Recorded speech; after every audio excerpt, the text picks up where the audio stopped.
Welcome to the Delight in the Limelight live stream show. I'm your host, Linda Ugolo. I'm a speaking confidence coach and author of the book, Delight in the Limelight. I'm here to transform your experience of speaking from dread to loving it instead, whether that's on stage, on camera, in the media, or the meeting room. And I bring on guests each week to help us on this journey, and so we can do it together. And today I have a really special guest who was one of my training mentors when I was in the Heroic Public Speaking training course for speaking. It was back in 2019, I think. And now Mike has his own speaking venture and podcast called the Mic Drop Method. Mike Ganino. He's a public speaking, storyteller, performance coach. He's also the former executive producer of TEDx Cambridge and a trained actor and coach from the world famous Second City. I'm super excited to have him. Welcome, Mike.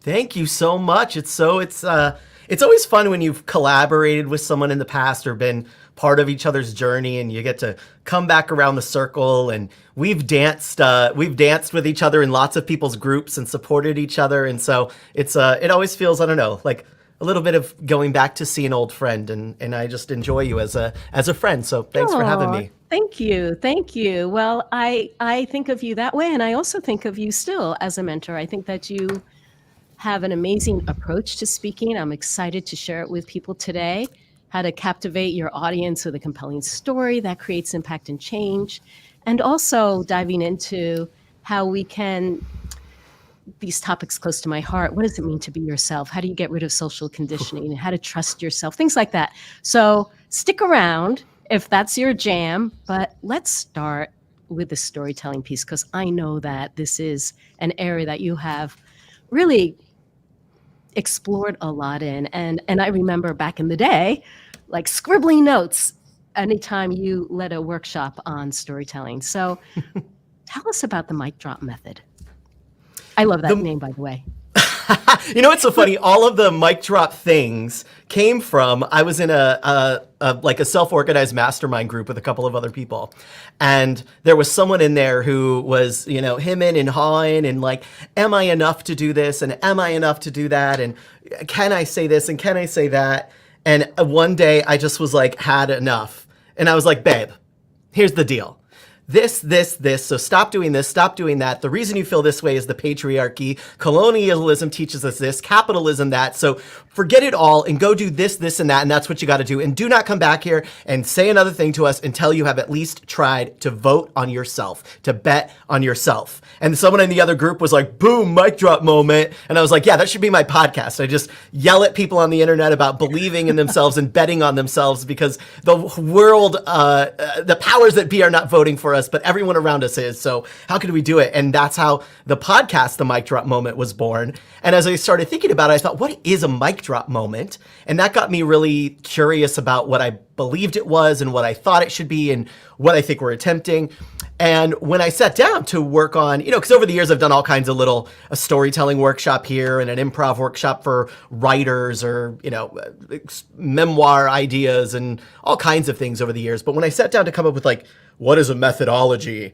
And I had all these names, and mic drop method was one of them, because, the method is like a thing from the world of acting. Like, I'm a method actor, right? Yeah. And so I borrowed that, because the idea there is not what we know today. The method is this whole method acting is usually what it is really, Linda, is it's usually white male actors performing badly off screen, and then using the method as an excuse for I was staying in character, and that's why I was rude to everyone and didn't bathe for 4 weeks and tortured myself as an artist because I'm in the method. And the method came from, this kind of Russian lineage of theater that was trying to change it from being this very performative, be big and be fake, kind of what we would say soap opera acting is today, be really dramatic of oh, I can't look at you, my dear, that kind of thing, to switching it to be as emotionally honest as we could, finding the emotional honesty. And when I was looking at what I wanted to do for public speaking and what I was teaching, that kind of aligned with it. And so I thought, is it a little bit cheesy if I call it the mic drop method? And it 100% is. and I love it, and people love it, and so it stuck. And that's what we do. But the idea inside of the mic drop method, which is me and my business partner Chloe DeVita, who run that together, is that the things that we notice in the world, right? The experiences we've had, the things that we see, because you and I could be walking down the street at the same time, although you and I have a lot in common, so we might notice the same things, but we would notice different things as well. That all of those things are clues, right, into maybe what we uniquely came here to express, what we uniquely came here to be wired to see. And maybe some of that is through, the way we were raised or where we were raised. But I believe that some of it was how we arrived on this earth to notice and care about, be fired up, be emotional about certain things, and other people have theirs. And so in our methodology, it's not about coming up with like, what does the audience want to hear and let me talk about it. It's saying, sure, if you want to talk about marketing, then let's figure out like, what have you always noticed about marketing? Why are you uniquely wired to notice and see the world the way you do? And then once we start sorting out what is the story you want to create for the world? What's the story you're taking us away from and towards? Then we get to look at all the other things, like when you get on stage, what happens? So we look at your somatic experience, somatic narrative, we call it, what's happening in your body. If you ignore that, you can try to pretend, and you wrote the book on this. So if you try to pretend you're not nervous, it ain't gonna work. It's not gonna work. If you try to trick yourself it's not gonna work. We gotta really explore that so deeply, which again, if you don't have Delight in the Limelight, you gotta get the book because it's a great book on this topic. So the somatic narrative that we have, and then we look at what is our movement and our physical narratives, and what is our vocal narratives as well. And the thing that's different in the way that we approach it, a lot of times you'll hear, like moving on stage, and it's like, do this with your hands, and this is how you should move over here, and you should, do this in your performance. And what we look at is go all the way back to our youth. How did we learn to move? When we were babies, when I watch my daughter, who's 2.5, move, she knows how to do 2 basic movements we all do. We all do this. We do proximity-seeking movements, getting things closer to us or moving ourselves closer to them. And we do distance-seeking movements, get away from something. Inside of that is pretty much all movement we do are those 2 things. And so how did we learn what's appropriate, what's right? How did we learn to hold our bodies, hold our shoulders? How did we learn to stand our ground? And when you start to do that, you start to realize how much our relational histories with each other, our social histories, where we grew up and how we were treated, our trauma histories are embedded in our somatic, our physical, and our vocal narratives. And every time we show up on stage, that is who shows up with us. And if we just learn to put stuff on top of it, if we just learn to decorate it with performance tricks and acting tricks and don't be nervous, pretend you're not tricks, and it's going to come out. What's present in you will be present on you. And so our approach is to do a deep dive in that. And when you look at those things, the story you're here to tell, the experiences you've had that align you to tell it, that show you what to tell, and those different narratives in your body, you start to realize that no matter what stage you're on, no matter what screen you're on as a public speaker sharing your ideas, they start to become magnetic. They start to become irresistible. And the people that are meant to hear you are going to hear you and be moved by it. And that's what the mic drop method's all about. Love it. It's very comprehensive. It's interesting how similar it is to the Inner Freedom Framework, which is like going back to reveal and heal what happened. Yeah. We also have a piece of how we speak to ourselves, because I think how we speak to ourselves, and I'm sure you do that too. In fact, this was how the mic drop moment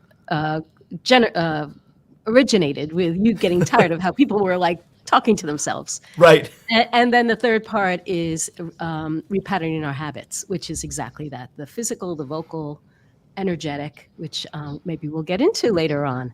So let's backtrack. I love what you said about what we notice is unique to each of us.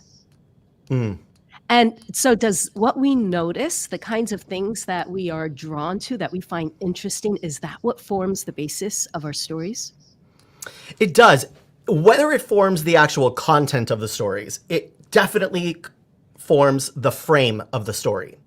Again, where you and I could have a very similar experience and you would tell the story of it different than I would. If we were truly telling the story, if we were just telling the like, here's what most people would agree happened chronologically, sure, maybe we'd end up with the same, biographical map of it. But if we looked at it from a memoir perspective, from a what did I see and what did that mean and how does that consider a little self-reflective in a way, then two things experienced the same will not be the same. Like if you have siblings, I have a sister who's 3 years younger. Our memories of the same experiences are very different.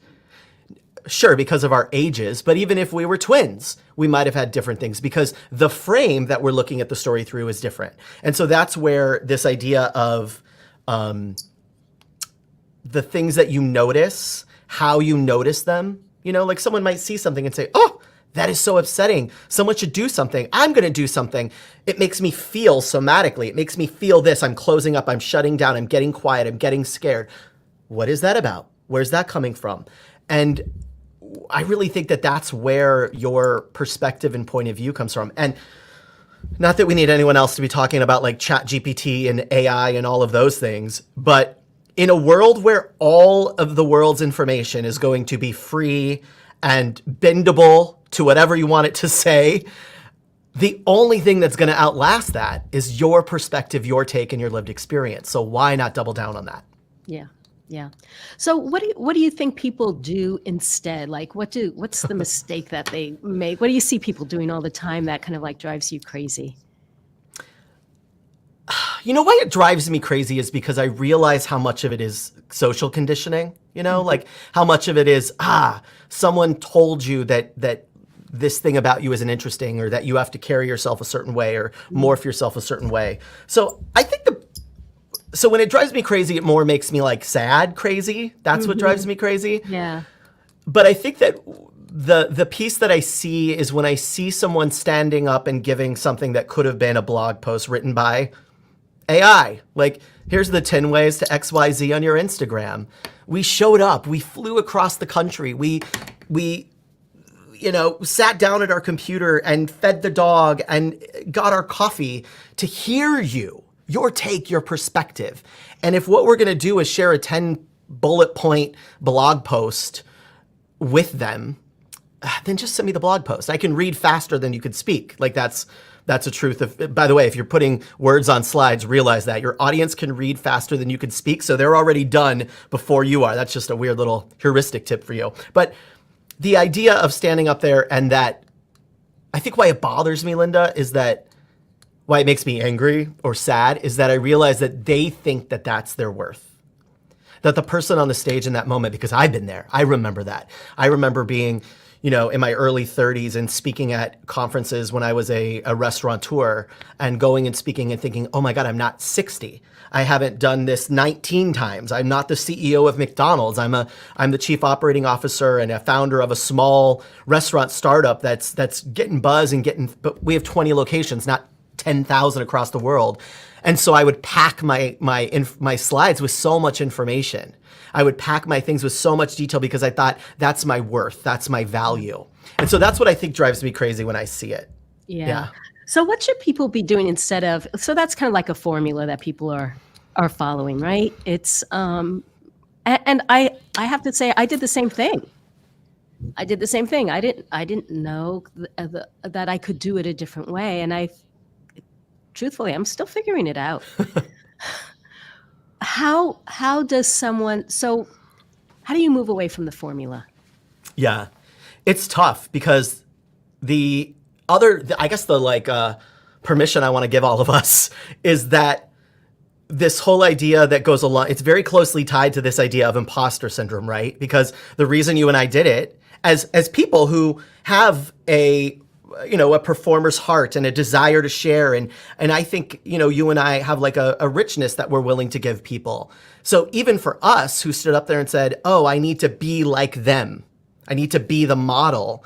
That imposter syndrome comes not because we feel like imposters. It's because the people in power have told us, if you're a woman, you should sound and look a certain way. If you're a gay person, you should sound and look a certain way. If you're a black woman, you should do this. If you're a black man, don't get too angry. If you're this and that. So then we feel like an imposter because we're trying to be something we're not because they told us to be like them. And even if we are like them, they're still not going to like us. They're going to probably like us even less if we could figure out the game. And so we try to do that over and over instead of leaning into what actually works, which is really thinking about if I'm going to go talk about, sometimes when people hear me speak on this, they think, oh, so we all have to go tell our deep personal stories of like our father ignoring us and our mother running away. And that's not what I'm saying at all. If you have that story, great, go share it and help people with it, help yourself with it. But even if you want to talk about your ideas on marketing, your ideas on email marketing, how can you help us change the frame we look at it through? How can you look at your experiences and say, well, how did I learn this? Because like, did I just learn this last night because I Googled 13 steps to do this so I could give a presentation today? Or what did you go through where you started to notice it? Where were you on a specific time when you sat down and you looked, you said, another freaking email from this person, can't they figure it out? What was that like? How did you feel? And then what made you feel that way? And keep unraveling it. And we can almost get to an interesting place where then, if we can map that, we call it the transformational narrative, that the narrative of change that an audience would go through. If we can map it closer to the way we changed, then we have a better shot of helping them change. Every single time, and this is this weird double-edged sword, and I know you've seen it with so many people you've worked with, and I've seen them saying how you've helped them with this kind of thing too. I know for me, it happened to me as well. There's like this weird double-edged sword where we say, I want to be seen and valued on stage for my ideas and who I am. But then we see that we're supposed to do the 10 steps of this and that. So we go and we do that and we get the applause. But then we say, wait a second, I just got valued for being someone I'm not. So now I've like stabbed my own self in the back because it's like, oh, I got out here trying to say, I want to get on stage and share my thoughts and be seen as a thought leader, but I'm going to mimic what I saw people do before.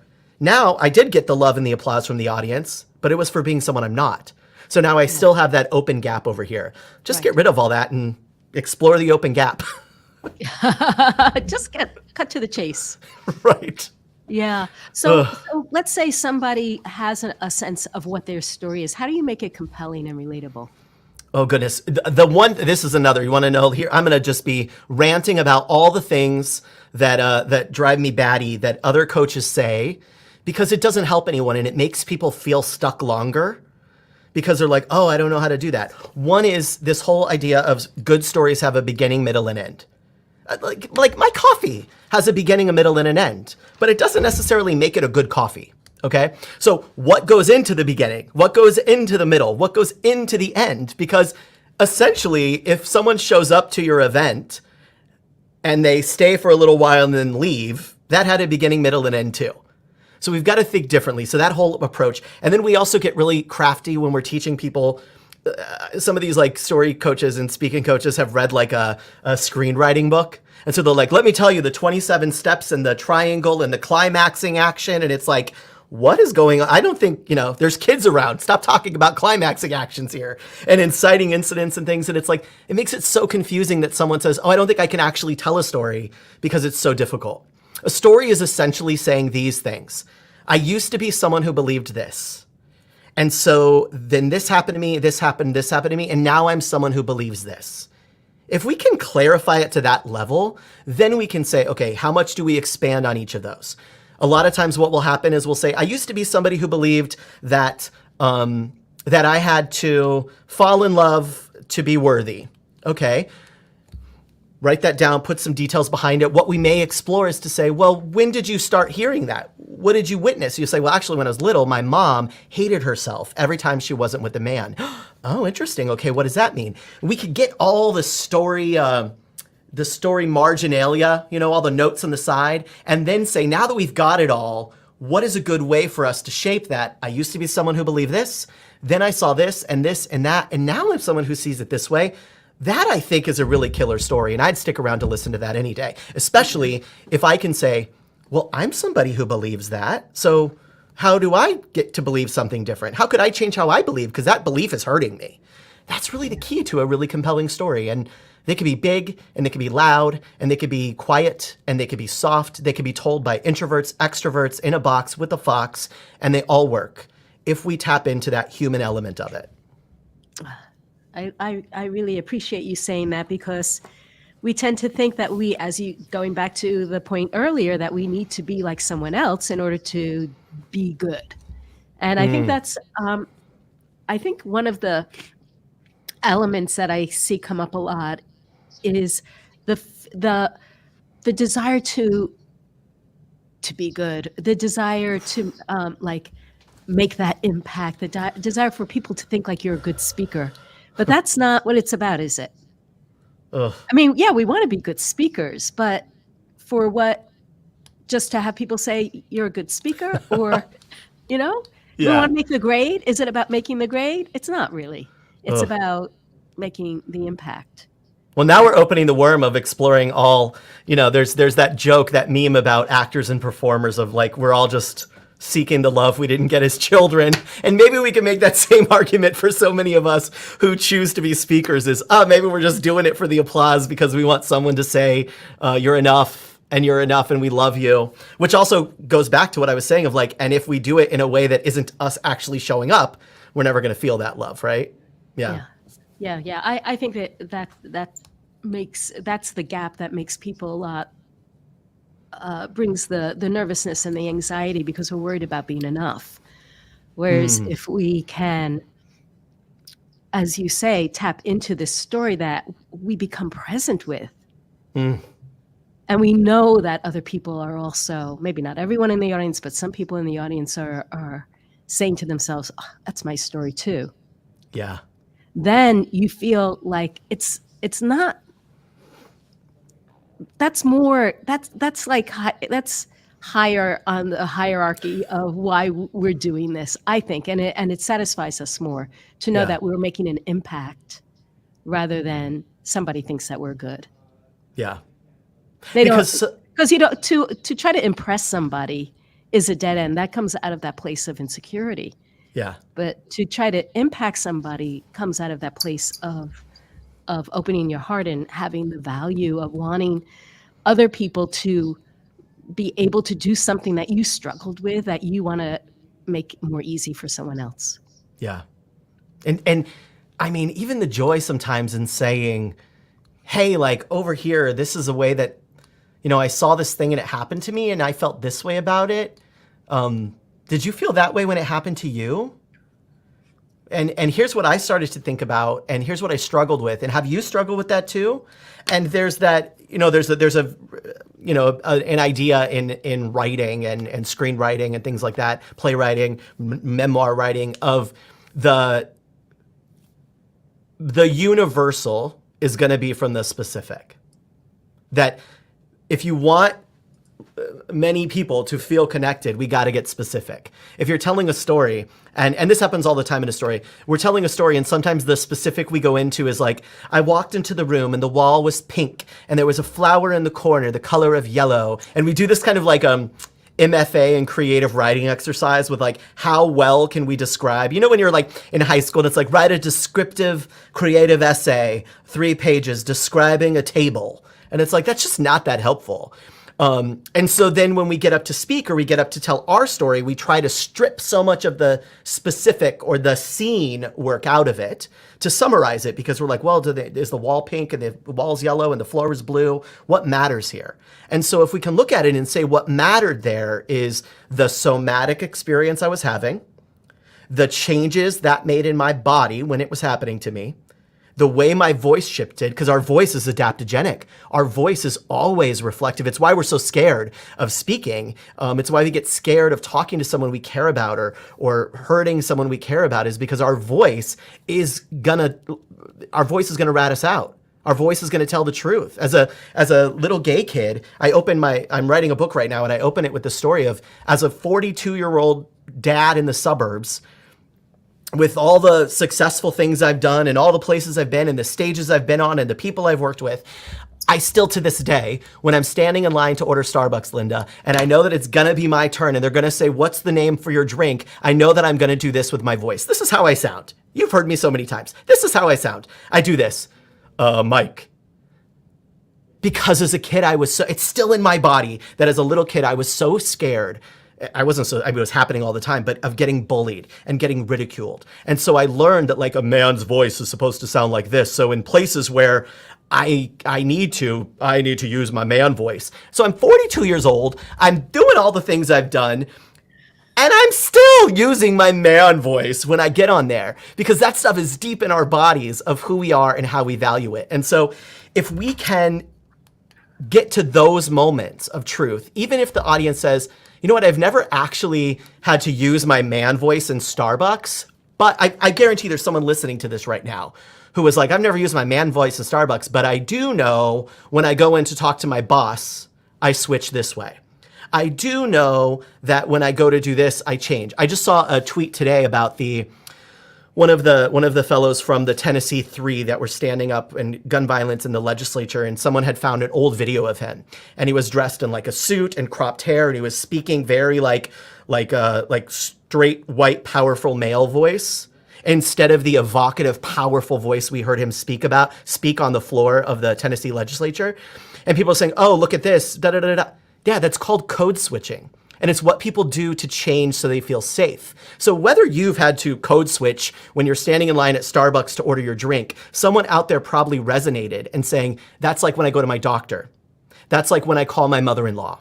That's like this. And so that specific of my story doesn't have to match yours for you to say, I know the feeling, the somatic, I know how that feels.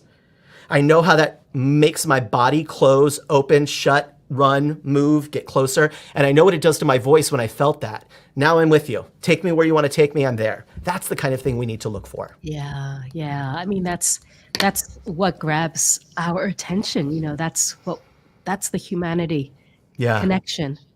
Yeah. Fantastic. One of the things I loved about you, I'm going to brag about you for a minute. One of the things I always loved about you from the moment I met you is,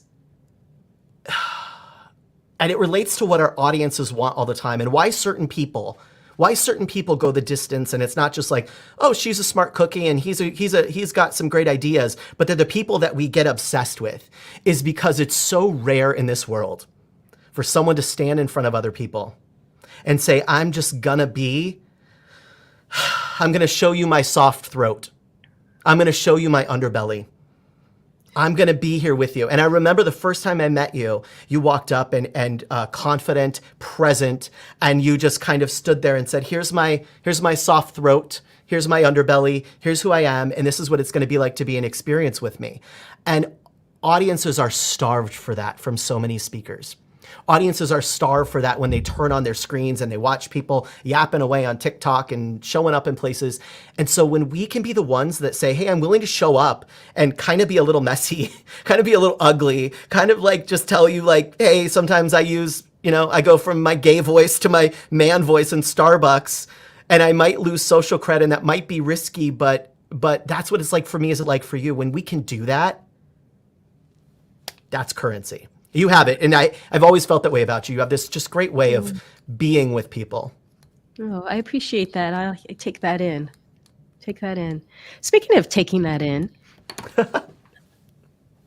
I want to shift over to how we can move to a place of trusting ourselves, our voice, moving to a place of authenticity. And the reason why I say this is a transition point is I like to look at having attention on us as an opportunity to receive blessings and to receive it as something that is potentially filling us up and allowing us to maybe even because of people's attention rather than in spite of people's attention, that we can go deeper in ourselves to those places that you're describing. And be present. That's kind of like one of the things that I like to think about. I read a book years ago called Boiling Energy, and it was written by an anthropologist who went into the people of the Kalahari, where they had dance events 3 times a week that went all night long. And people, the whole village got together. There'd be a fire. There'd be women dancing and clapping around the fire, and then the families beyond that. And then the dancers were in the center. And the whole community was working together for the possibility that maybe 1, 2, or 3 people would be able to fall into that place of trance, because once they were in that place of trance, they could intervene with the spirits. They could see disease in people and pull it out. And they felt like this was their way of staying in a place of well-being with one another, with other neighboring villages. And I thought, wow, that's such an amazing concept. The idea that we are most comfortable, we can potentially be most comfortable with the places where we speak and actually utilize that energy for the benefit of everyone. Mm-hmm. And I know that you kind of like to geek out on the idea of being an energy conduit. I'm wondering if you could speak a little bit towards that. Yeah. Isn't it so interesting? It's why kids, even if you're not a kid person, you don't want kids, you don't love kids or whatever, they immediately get our attention. Kids in the room, kids around us, there's something about them, right? And it's because that energy is so pure and open and available so often. So we have to ask ourselves, what happened to ours? We were born and we knew to scream when we needed this. We learned to cry a certain way. We learned to kick. We learned to, what I was saying earlier about movement. All movement is proximity seeking or distance seeking. Every single movement we do is about those two things. If you watch animals in nature, proximity seeking, distance seeking, that's all we do. Every move we do is about those two things. And so when do we start, at what age and at what point did we start to trade off our expression, which I think is just energy taking a vibrational form, vibrational through your throat, through your voice, through your movement, through your breath. When did we start to trade that off? You know, and there's clean version, and I call it clean and dirty version of expression inhibition. And it comes from society, parents, colonialism, capitalism, all of those things. But the clean version of, the dirty version of expression inhibition is, for example, with my daughter, she's 2.5. And it's when she is playing and she, hits me with her truck last night. I was going to come in with a little black eye, but I survived. She hit me with her little blippy truck last night in the eye. And so the dirty version of expression inhibition is her learning over time, not to hit because the expression behind the hitting was bad. Okay? So don't have that feeling.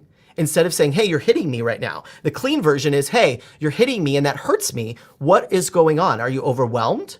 What would you like to do right now? And this may feel like whimsical parenting to people, but I'm here for whimsical parenting. I'll try it.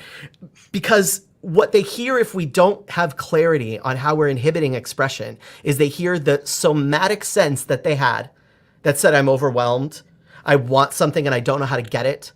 I feel so much stuff, is if they are told that somatic experience is bad, they start to not trust themselves. We start to not trust how we feel is good. We teach this to kids all the time when we make them hug strangers they don't want to hug, kiss family members that they don't really know, be held by people they don't want to be held. They start to negate that inner sense because they say, well, the adults in my life who are supposed to have it together are telling me that I'm wrong for this. So I must be wrong, let me hide it. And then we wonder, how do I end up a 42-year-old standing at Starbucks ordering in my man voice? It's because for so long we've been told not to trust it. And then we're told that again and again and again through society, through colonialism. This is a big thing that Chloe and I are exploring and learning more and more about, is the impact of this idea of know your worth, or charge your worth. I wrote a piece on this the other day that we're going to share this week. Charge your worth. You should charge your worth. You want to know your worth? $8 billion, because you are 1 in 8 billion. So there's only one of you, charge $8 billion. That's your worth. You want a number. Because what is your worth? $500? $200?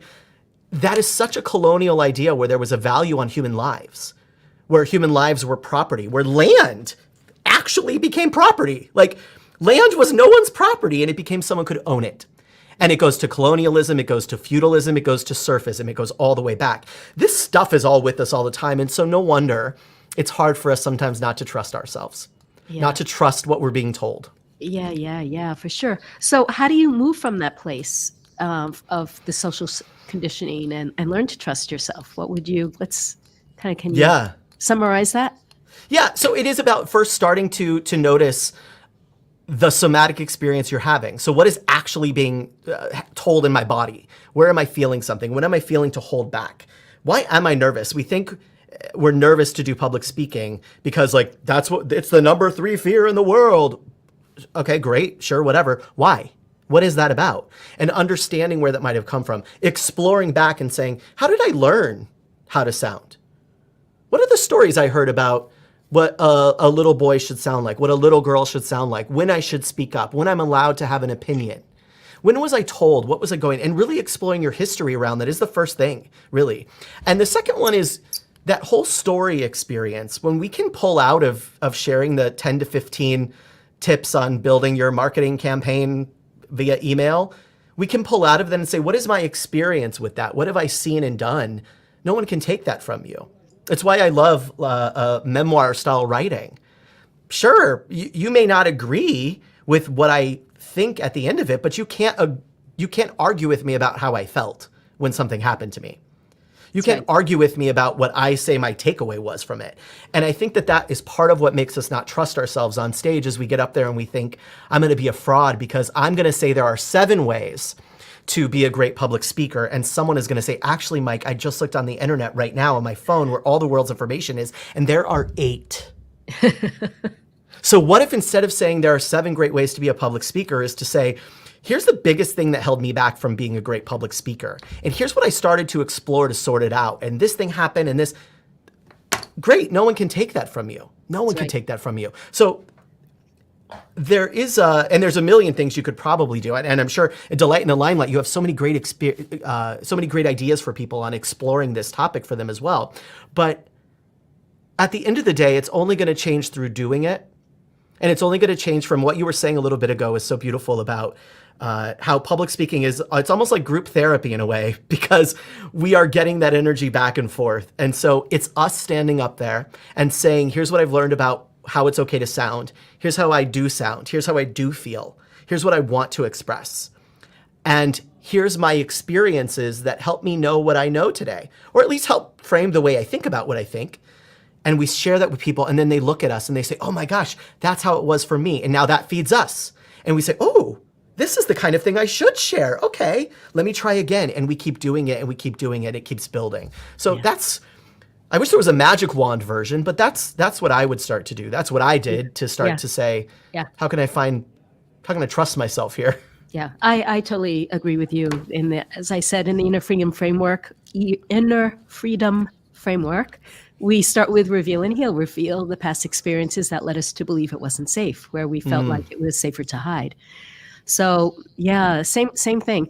We're nearing towards the end. I have a couple of questions, just like if we can do like a quick touch on them. How do you make? I know it's going to be hard, but how do you make a presentation more entertaining? Look for the places that entertain you. 1, like, don't try to create something entertaining that doesn't entertain you. And then 2, look for contrast. That's the big thing. People say all the time, how do I be funny? How do I add humor? Find contrast. Vocal contrast. Can you speed things up and then slow them down? You've heard me do that a lot here today. I've used my voice to be to create energy between what I'm saying. So where can you do vocal contrast? Where can you do content contrast to be in a story and then be in a data and then be in a mood? You know, how can you add more contrast? Probably quicker together than you think. So those are the big ones, I think. 1 is look for what's entertaining to you. And then 2 is to look for places to add lots of contrast for the audience. Keep them on the edge of their seat. And we do that by change, because we're constantly looking, listening, feeling for changes in the environment. And when someone gets on stage and they have a kind of the same vibe for an hour, we're not as on guard because we think, oh, I'm safe, I'm good. I can lean back here and rest. But if you're moving in a way that's dynamic, speaking in a change of tone, you tell a story and then a data and then this, now I have to pay attention because I'm like, where's she going? So that's what I would do there. Yeah, love that. And the next question I wanted to ask is, what about people who feel like they're only being asked to share data, Ooh. like financials or whatever?